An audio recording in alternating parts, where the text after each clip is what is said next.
My name is Elena and I'm originally from Russia. I arrived in the UK on an EEA Family Permit in 2012, and for the last 2 years I have been living in the UK with my husband Paolo. He is an EEA national from Italy. A few months ago, Paolo, who worked as a construction worker in London, was involved in a major construction accident, which tragically ended his life. This had a devastating effect on me, but I bravely carried on living in the UK, despite losing my husband in such tragic circumstances. I'm now unsure and extremely confused about whether I can remain in the UK due to my change of circumstances.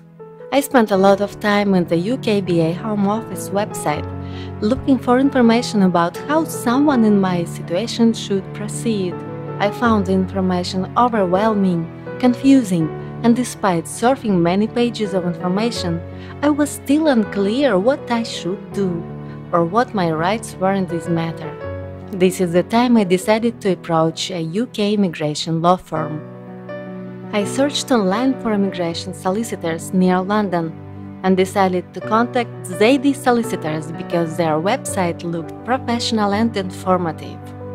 The moment I contacted them, I immediately knew I was in the right hands. They agreed to take my case and represent me in my immigration matter. Knowing the UK immigration law like they do, Zaidi Solicitors advised me that under the EEA regulations, I may be entitled to make an application to the Home Office to retain my right of residence in the UK on the basis that, first, I have been residing in the UK as a family member of an EEA national for at least 1 year before his death, and second, I have been in full-time employment.